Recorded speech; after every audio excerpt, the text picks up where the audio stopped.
검찰 특별수사본부가 최근 국군 방첩사령부 김대우 전 수사단장과 정성우 전 1처장을 피의자로 입건했습니다. 사건 초기만 해도 모두 참고인 신분이었지만 검찰은 두 사람이 계엄 당시 방첩사 활동에 있어 중요 역할을 했다고 판단하고 내란 혐의 피의자로 전환했습니다. 김대우 전 수사단장은 정치인 체포, 정성우 전 처장은 선관위 서버 탈취 시도에 가담한 혐의를 받고 있는데 두 사안 모두 검찰이 내란죄 입증에 있어 핵심으로 보는 부분입니다. 두 사람이 여인영 전 방첩사령관의 지시를 따랐다고는 하지만 가담 정도가 작지 않다고 본 겁니다. 김 전 수사단장은 계엄 직후 정치인 등 주요 인사 14명을 체포해 수도방위 사령부 벙커로 이송하라는 지시를 받고 방첩사 수사관들을 출동시킨 혐의를 받고 있습니다. 부하들에게 삼단봉, 수갑, 포승줄 등을 준비시킨 혐의도 있다는 게 검찰 수사 결과입니다. 장관께서 직접 명단을 불러주셨다. 네. 그러면서 받아 적으라고 해서 제가 그 명단을 받아 적었고 정 전 처장은 과천 선거관리위원회 전산실을 확보하라는 지시를 받고 병력을 출동시킨 걸로 조사됐습니다. 이 과정에서 고무탄 총과 가스총도 가져가라고 지시한 정황도 파악됐습니다. 선관위 서버를 복사하고 통째로 들고 나오고 이 지시는 누가 내린 것입니까? 지금 여인영 사령관께서 저에게 구두 지시하셨습니다. 다만 이들은 국회에서 체포하라는 워딩은 쓰지 않았다. 출발은 하되 선관위 진입금지 명령을 내렸다며 적극 관여 의혹은 부인해왔습니다. 앞서 검찰은 현역 장군 중 사성 장군인 박안수 육군참모총장을 비롯해 삼성 장군인 여인영, 곽종근, 이진우, 문상호 등 사령관급 지휘관들만 기소했습니다. 이번에 피의자로 전환된 김 전 단장은 준장, 정 전 처장은 준장 진급 예정자입니다. 수사 대상이 사령관급에서 군 중간 간부로 확대될 수 있다는 뜻입니다. 검찰은 가담 정도에 따라 일부 영관급 장교들도 피의자로 전환한 걸로 전해졌습니다. MBC 뉴스 구민지입니다. 계엄 선포 직후 방첩사령부는 정치인 등 14명을 체포해 수도방위 사령부 지하 벙커로 이송할 계획이었습니다. B1 벙커 안에 구금할 수 있는 시설이 있는지 확인하라고 지시를 했고 그런데 정보사령부가 방첩사령부와 별도로 또 다른 비밀 신문시설을 준비했던 걸로 드러났습니다. 국방부 조사본부 수사에 따르면 정보사는 계엄 시 서울 신길동에 위치한 심리전단 건물을 신문시설로 사용할 계획이었습니다. 이곳은 평소 탈북민들을 조사하는 용도로 사용하던 곳으로 HID 요원들이 선관위 간부들을 비롯한 주요 인사들을 체포해 오면 이곳에 구금하고 신문하려 했던 걸로 보입니다.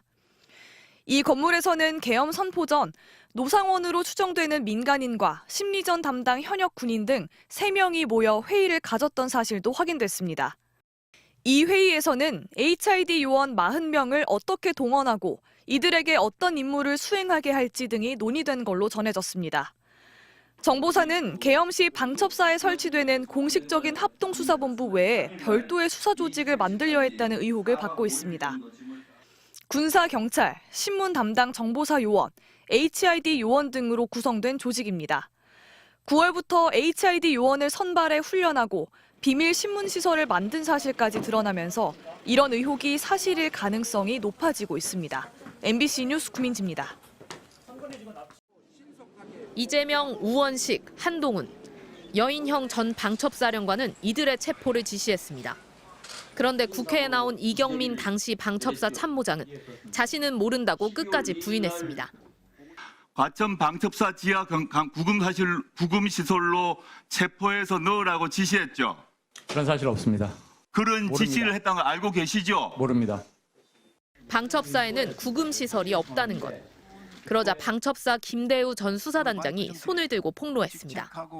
여 전 사령관이 과천 방첩사가 아닌 서울 남태령 수도방위 사령부 지하 벙커를 확인하라고 했다는 겁니다. 수방사 벙커는 평소 군인 500명 이상이 들어가 훈련을 할 정도로 넓은 시설로 알려져 있습니다. 체포한 국회의원들을 수감할 수 있는 크기를 갖추고 있습니다. 김 단장은 여 전 사령관이 체포 대상자 14명의 명단을 불러줬다고도 증언했습니다. 아닙니다. 처음에 지시받기로는 B1 벙커 안에 구금할 수 있는 시설이 있는지 확인하라고 지시를 했고 그래서 여인영 사령관이 밑에 있는 이 실장 통해서 직접 수방사에 가서 비원 벙커를 확인. 여 전 사령관은 계엄을 미리 준비했던 것으로 보입니다. 계엄 이틀 전인 지난 1일, 여 전 사령관은 북한의 풍선 도발을 이유로 주요 간부들에게 미리 대기 지시를 내렸습니다. 계엄 당일인 3일 오전에도 비슷한 이유로 음주를 자제하라고 지시했습니다. 지금 북한 오물세기 풍선 상황이 심각하다. 그러니까 지금 각 처실장들 오늘 음주 자제하고 그다음에 통신 축선상 대기를 철저히 하도록 해라. 북한이 지난달 29일 이후 풍선을 띄운 적이 없는데도 풍선 상황이 심각하다며 계엄 발령에 대비한 준비를 했던 겁니다. 사전에 방첩사가 계엄을 준비하고 기획한 것은 아니라던 여 전 사령관의 말이 거짓이었음이 국회에서 속속 드러나고 있습니다. MBC 뉴스 조희영입니다. 지난 3일 과천중앙선거관리위원회. 윤석열 대통령의 비상계엄 선포와 동시에 국군 방첩사령부 부대원들이 들이닥쳤습니다. 이들은 사전에 명령을 받은 듯 선관위 서버실로 직행해 사전투표 관련 서버를 촬영했습니다. 국군 방첩사령관은 윤석열 대통령과 김용현 전 국방장관의 고등학교 후배인 충암파 여인영 중장. 여 사령관은 실패로 돌아간 뒤 비상계엄을 TV를 보고 알았다고 주장했습니다. 하지만 민주당 부승찬 의원실과 방첩사 관계자들을 취재한 결과 여인영 사령관은 측근들과 함께 계엄 사태를 사전에 준비하고 있었던 것으로 드러났습니다. 계엄 선포 6시간 전부터 이들을 비롯한 여 사령관의 측근들에게는 대기 지시가 내려졌고 그래서 계엄 선포와 동시에 방첩사 병력의 출동이 가능했습니다. 선관위 장악과 주요 정치인 체포에 나섰던 방첩사. 병력 동원을 주도한 건 정성우 1처장이었습니다. 병력을 차출할 때는 보안을 지켜가며 믿을 만한 사람들로 꾸리라는 구체적인 지시가 내려졌습니다. 그럼에도 병력들 상당수가 정치인 체포 지시에 출동을 거부하자 방첩사 수뇌부는 강제로 이들을 동원하려 했습니다. 특히 김대우 수사단장은 명령을 거부하는 부하들에게 욕설을 하며 차에 강제로 밀어넣는 등 폭행을 한 것으로 알려졌습니다. 정성우 1처장과 김대우 수사단장은 여인영 사령관과 함께 방첩사에 온 인물들로 여 사령관의 핵심 측근으로 알려졌습니다. 비상계엄 선포 당일 공군 출신의 임산묵 2처장은 해외 출장 중이었는데 계엄 실행에 방해가 될 것 같아 출장을 보냈다는 의혹도 제기됩니다. 국방부는 여인영 전 사령관에 이어 정성우 1처장과 김대우 수사단장의 직무를 오늘 정지시켰습니다. 정성우 1처장은 언론 인터뷰에서 이에 대해 불법적인 일은 결코 없었고 사전 모의도 사실이 아니라고 주장했습니다. MBC 뉴스 김세로입니다.